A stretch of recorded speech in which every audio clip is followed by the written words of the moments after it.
I would like to immediately move to the third part of today opening ceremony, namely the 10th anniversary of Labor Law Research Network.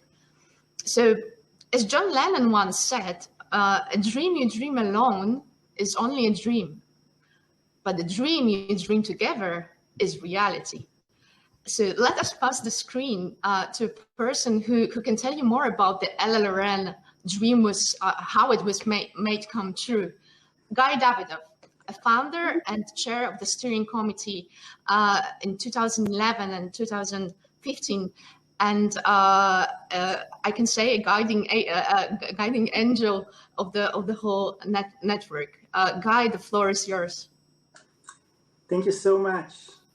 So many thanks to the organizers for the invitation to say a few words about the short but significant history of the LLRN as we celebrate our 10-year anniversary. I have to say that my role has already been mentioned, and I was thanked more than enough over the years and even today. So I feel a little bit embarrassed talking some more about my own role in starting the LLRN, and it was a collaborative effort from the beginning. But I was asked to talk about the history, so I have to apologize in advance for if it sounds like I'm talking a little bit too much about myself. I try to avoid it as much as possible. As I said, it was a joint effort, a joint project from the beginning.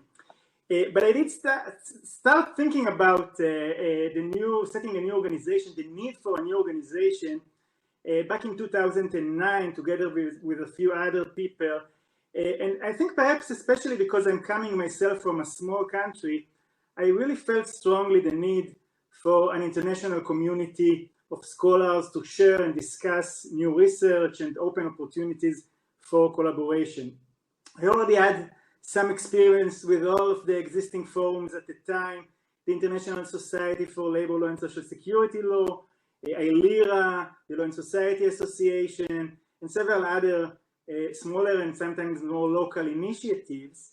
And each one of these organizations has its own advantages. And I think they still do have their own advantages. But at the end of the day, none of them is dedicated entirely to labor law and at the same time entirely to academic scholarship. So we were missing, I think, an international organization dedicated just for labor law scholars to facilitate the ongoing exchange of ideas in conferences and in other means such as a mailing list and a website, etc. So the idea was never to replace the other organizations and conferences or to compete with them, but rather to supplement them, to add something that was a little bit different. So I started talking with colleagues about this, and everyone I've asked confirmed my feeling that such a new organization is really needed. There's a large number of colleagues, I can't mention anyone by name, that were very supportive from the beginning and contributed to this collaborative project from the start. But I did want to mention two people that were crucial at this early stage of just forming the network. And these are Richard Mitchell and Harry Arthurs. Richard was actually separately thinking about the need for a new organization at about the same time. And he explored other options of perhaps a possible unit within another existing organization. But he decided to drop this idea and support the efforts of setting up a new organization. And he was enthusiastic about it and extremely helpful working together with me about this. And Harry Arthurs was also very supportive when I talked to him about it, and he was actually the one who suggested to build a new organization as a network of research centers, so in order to rely on the existing institutional structures and connections and resources of those centers. So this was an idea of Harry Arthurs, which I was happy to adopt. At the beginning, I personally wasn't aware that there were so many labor law research centers. I was only familiar with a few big ones. But after some digging, I found quite a few smaller centers and forums and chairs and groups of labor law research. And by the summer of 2011, a decade ago, I've assembled a list of 27 research centers from many parts of the world. All of them were very happy to join the new network. So we arranged a first meeting during the Regulating for Distant Work conference in Geneva in 2011 for all the representatives of research centers who actually happened to be there at the conference. And I also invited several other participants or colleagues, thinking that the new organization will have to be open and useful also for people not associated with any research center. Okay, so it will have to be a network of research centers, but at the same time, something open for everyone, for every labor law scholar.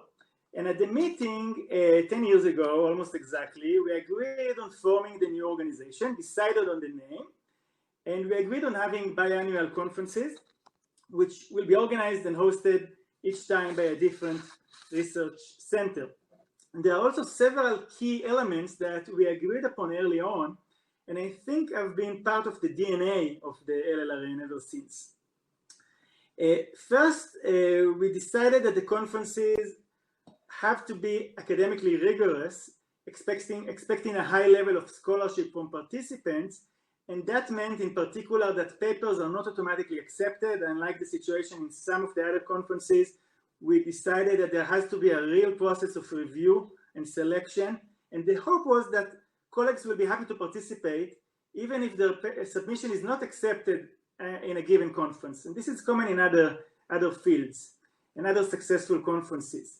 We wanted to make sure that people will take this seriously and present new significant research.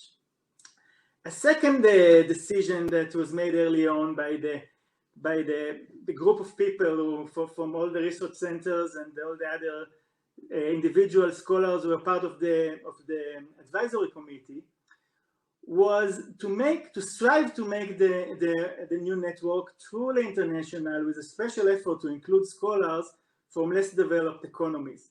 And that includes also an attempt to offer them financial support to make it possible for them to attend the conferences.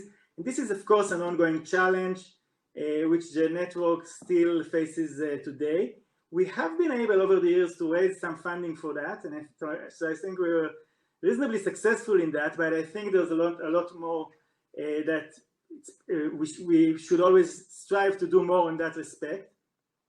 I should mention that I'm especially proud, I guess, and impressed by the fact that several research centers have agreed over the years, each conference, to contribute money from their own limited resources for this goal, to support people from developing countries, their travel and participation in the conferences. The third point that was decided early on, and I think was crucial, and I think we have succeeded in that quite well, was to put an emphasis on being non-hierarchical as much as possible, especially in the sense of being inclusive for young scholars, including PhD students, and avoiding keynote speeches. The idea was to put the focus on papers of new research submitted by scholars rather than lectures by senior professors who were chosen by the organizers. This also means that the topics are chosen bottom up by the researchers rather than dictated by the organizers top down. And to remain inclusive, to achieve this inclusiveness, we also decided at the beginning to avoid membership fees, so there's no membership fees still today. And the goal was to keep the conference fees as low as possible to ensure that the conferences are accessible to young scholars without a lot of funding as well. By the way, I actually suggested at the first meeting that we choose a very senior scholar as a president for the new organization, but in line with this preference for being non-hierarchical, the prevailing view, the majority view at that the first meeting was that we don't need a president, just a steering committee, and I was chosen at the time to lead the LLRN in the first 4 years as the chair of the steering committee. And from the beginning, we enjoyed the cooperation of the different research centers. Our colleagues in Melbourne contributed a part-time administrator. The Hebrew University assumed the mailing list moderation. The center from the University College London helped to create the first website and to host it. The centers for McGill, Pompeo Fabra, Johannesburg, and the Northwest University in South Africa all contributed to the design of the website and the logo. So from the beginning, as I said, it was a collaborative effort. And I have to thank especially John Howe, who was the head of the Melbourne Center, contributed the part-time administrator for, I think, for 8 years, for the first 8 years, which is a huge contribution and made a huge difference for the LLRN, with showing his commitment to this project. But probably the most significant contribution in the early years was made by Julia Lopez and a group of colleagues at Pompeo Fabra University in Barcelona. Julia volunteered to host the first conference. When we started working together on organizing the conference, it was impossible to know how much interest it will attract, given that the call for papers came from a new unknown organization, and we asked everyone to fund their own travel and participation. I told Julia when we just started that I'm pretty confident we'll get at least 30 participants. Julia was more confident and predicted 100 participants. We ended up with 350 participants, and this was after a rigorous review of proposals in which the organizing committee actually rejected a significant number of the proposals. So the first conference was a great success, and so were the next ones. We owe a lot to the people who took upon themselves the huge task of organizing such a big conference.